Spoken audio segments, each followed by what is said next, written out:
What's up, everyone? We're going to be talking today with my friend Robert Soler, and he is the guy who designed the lighting for the International Space Station.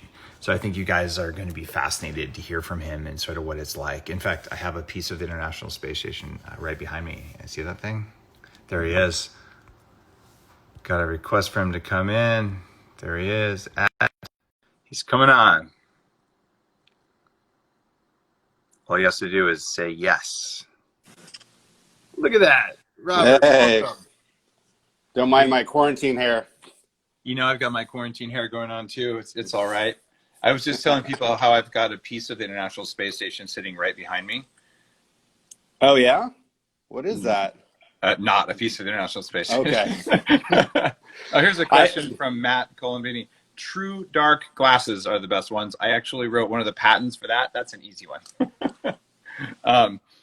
So Robert, I'm just scrolling through the questions. Can you see those as well? Yeah. Good. So Soul Girl Love One says that you're a hot dude, and I'm just saying that. It says it right there.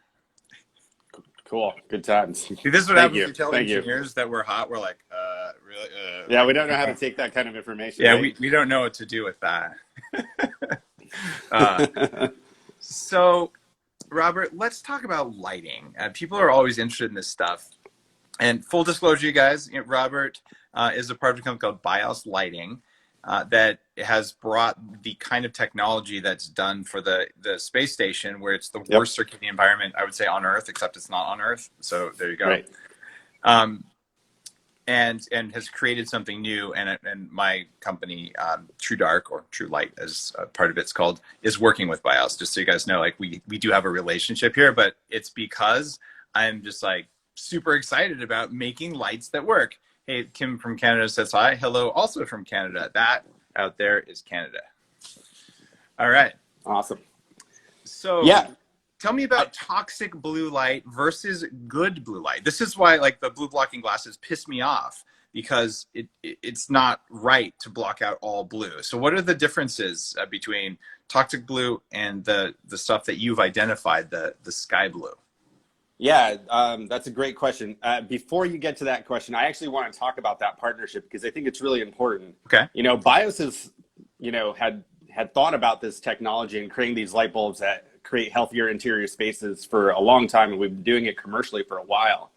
But we really didn't have the channel to educate people on how to do this, and that's where you are perfect, because you've been educating people on biology and how the environment and how things that we put in our body impact our health and well-being. So this is kind of a match made in heaven. So it really is kind of the best of both worlds. Is we're kind of the, we're the developers of this technology, but you're the educator. You're the guy that has these people that are doing this, to speak to it. But I will talk, about the technology. So light's a nutrient, basically.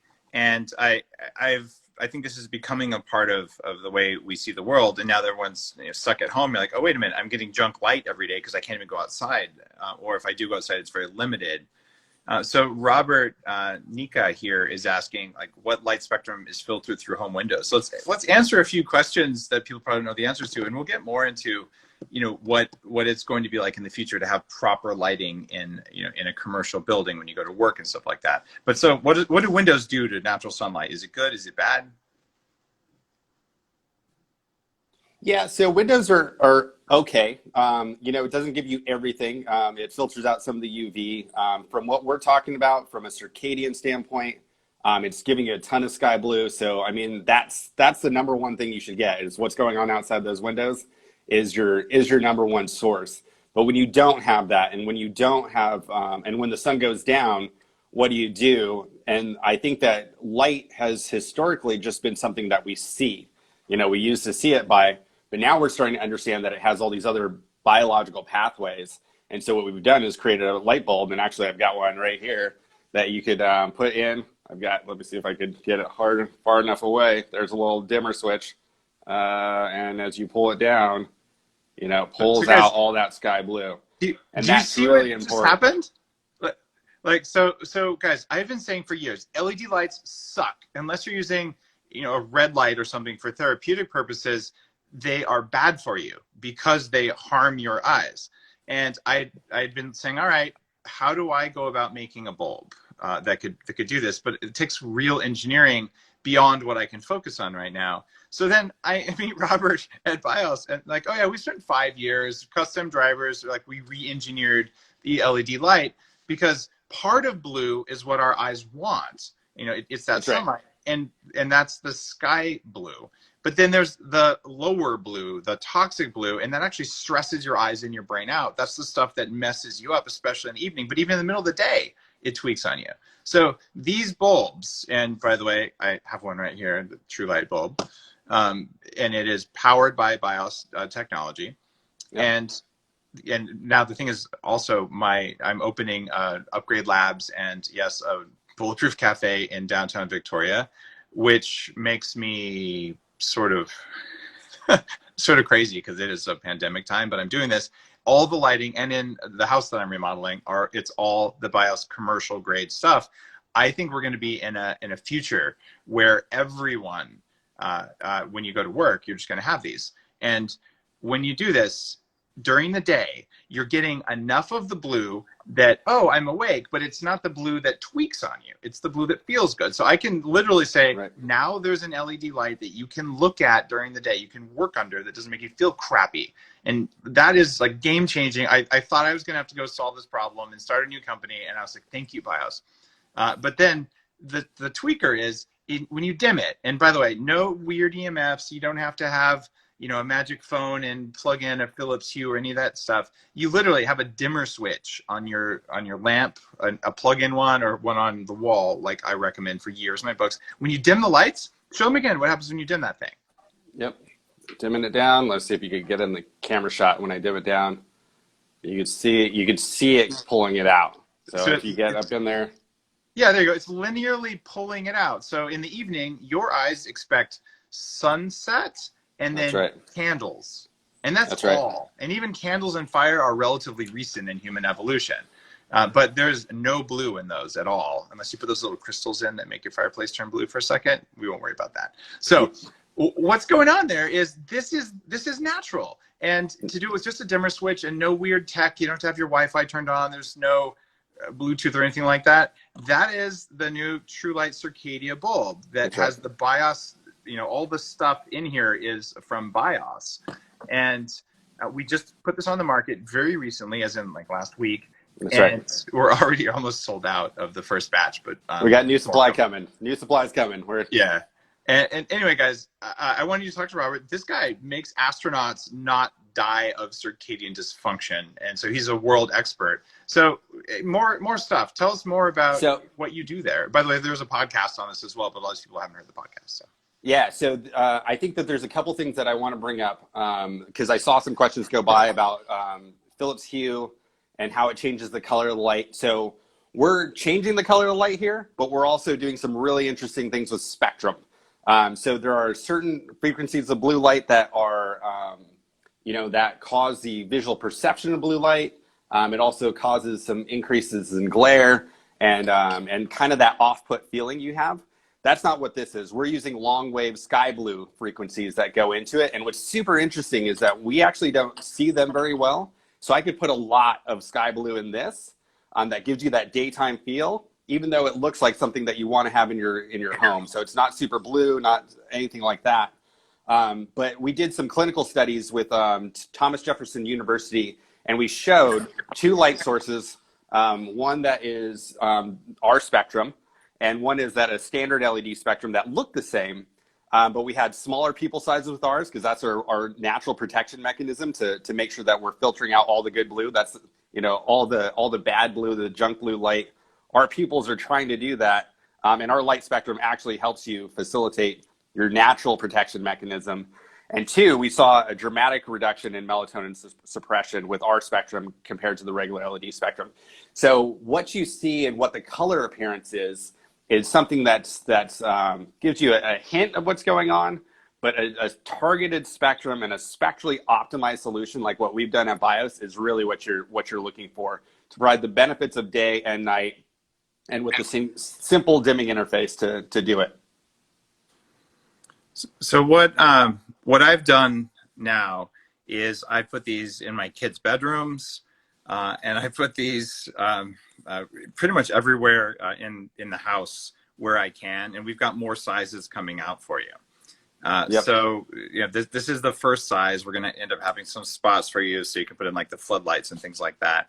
And it's pretty neat. Oh, here's a question from local global girl in the UK. Is this available outside North America? I think we can ship the consumer ones if they. I think the light bulbs are the same either way, but we have to check. Are they? Yeah. So the challenge is that the dimmers work a little bit differently. So Okay. so 230 volt, 120 volt. This is a 120 volt system, and 120 volt dimmers are a little bit different than 230 volt. But Mm, we're absolutely working feverishly to okay. come up with a 230 volt solution because this You is should be not able a to do U.S. that. problem. The BIOS commercial lighting will work in the UK, right? Because that's just a head unit power supply change. Yeah. The commercial Okay, solution, absolutely, yes, so absolutely. The commercial basically, solution works. if you're in control of an office building or a restaurant or whatever, you put the lights in, people feel better. They actually are nicer to each other under good light. It's transformative. And I do this at the Bulletproof Cafe in Santa Monica. We haven't put this lighting in yet because it literally just got launched.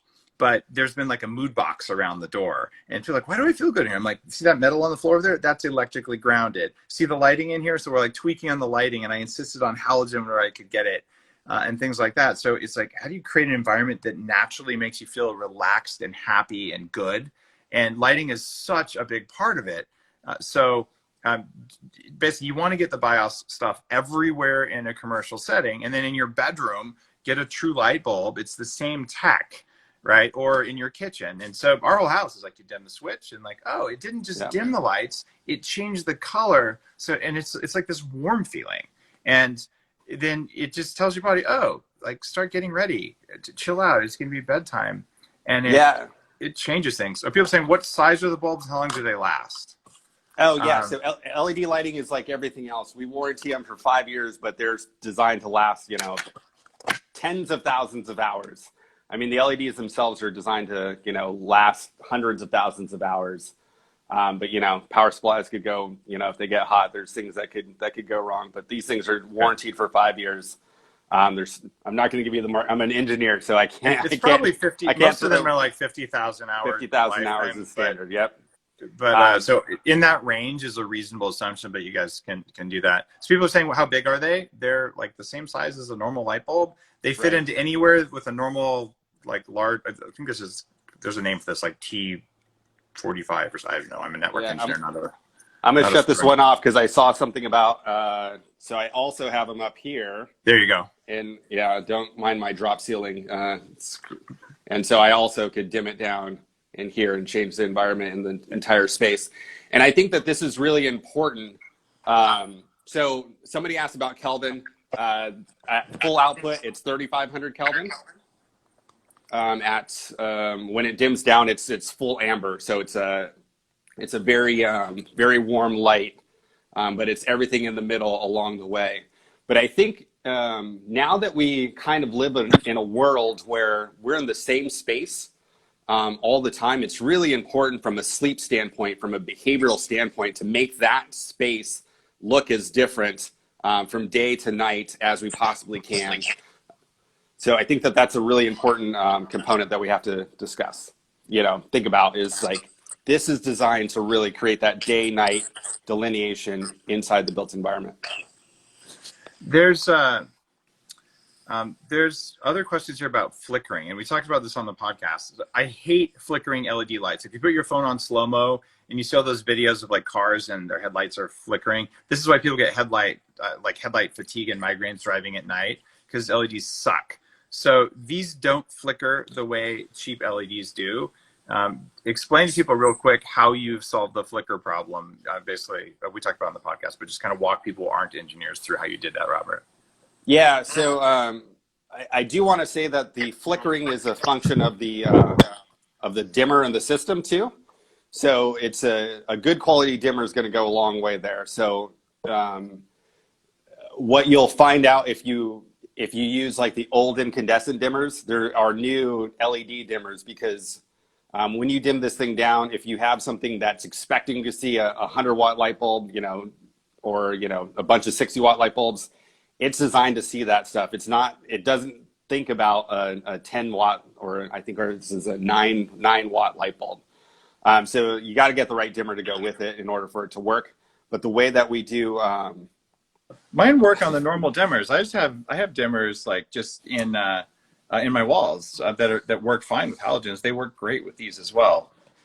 yeah. So it depends. If you have one, I just want to make sure that everyone understands what to expect. So if you have one dimmer, Mm-hmm. it might at the low end have a little bit of a flicker. Okay, I haven't seen it, but if you have 4 or something, it's gonna rock star. That's why. So my overhead lighting, I have multiple ones on the same dimmer. That's right. And I get flicker. But the flicker for me, I want to. It actually gives me a migraine sometimes. I'm not really prone to migraines anymore. I used to be, but I feel like I just feel like someone gave me Valium. Like I'm like, oh, not the good Valium, just sedated after a while from that. Yep. And I don't get it at all from these. And that was the first thing I'm like, yeah, LEDs, they're going to flicker even if they have the right spectrum, but these don't do that. Right. It's all to do with what's going on underneath that bulb. The dark opaque white part, the power supply in there has all the filtering components to get the flicker out. Anything that you might see is due to the dimmer, not the light bulb itself, because it's an important facet. Check out Jin Sandhu here. He says, I work in commercial real estate, and in current environment, we're looking at ways to stand out from competitors, and wellness is more and more important. Like, I'm going to be really straightforward.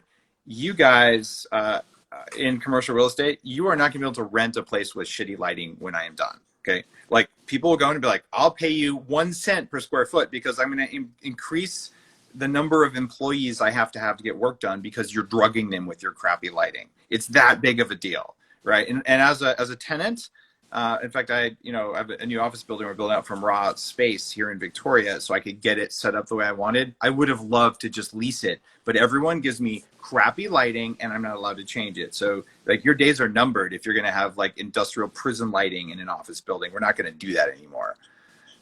So that Jin, the same guy, says could be a game changer. Love the pun there. What's the price differential to normal LED? So on a commercial basis, you're going to put in a BIOS system in a commercial building. Are these more expensive, less expensive? What does that look like? It's in the 20% more. So if you're buying, you got a lighting budget, it's about 20% more to have this lighting technology in it. If you think about it from what Dave just said, the productivity gains that you have, the ROI is pretty much a no-brainer, right?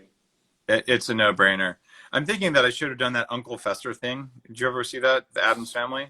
Like where you if you could do that, lights up. I've got to figure out how they do that, because that would be the best ever. Like, I'm not on TikTok, but if I was, I would have to inflate the bulb. But I just want you guys to know, if you're at home and you're not going to be in an office building where you get to control the lighting, go to shoptruelight.com. This is where you get the BIOS powered stuff for your home. There's several more bulbs coming out for different form factors, different things to change the angle of lights, because there's 3 things that control your junk light. And Robert and I talked about this on the podcast. One of them is the angle of the light coming into the eyes. And that's the basis for the glasses. They're called the sunset glasses, the basis for that patent. But there's a new bulb we got coming out that solves that problem for you. And then one is the color spectrum, where toxic blue, no good. But if you take out all the blue during the day, it will also trash you. That's why the blue blocking glasses are bad. That's why the true dark glasses that block some blue but not all blue, that's why they work the way they work. Right. And then you also get the intensity of it. So if the light is too bright at night, even if it's got no blue in it, it's still going to mess you up. So you got to get all 3 variables right. Kind of like if you're eating, like what kind of carbs and how much, what kind of fat and how much, and what kind of protein and how much. So lighting, the same thing, those combination of angle, color, and intensity. And this bulb, it solved it. I didn't have to start a new company to do this. Robert did it. So thank you, Robert, and thank you for partnering with TrueLight, because everyone can have these. These are price competitive, actually cheaper than the Hue. There's not weird EMFs and stuff like that. They work with any switch, and you need a dimmer switch to activate the nighttime stuff. But if you just use the daytime feature of these things, what you end up with is I didn't get the toxic blue. I just got the sky blue. So I'm awake and I don't want to just either fall asleep or punch people at the end of the day, because that's what drunk lighting makes you do. So Robert, thanks, man. Yep. Thank you. All right, guys, have an awesome day. And yes, there is a dinosaur here. Yeah. See you guys. Bye, guys.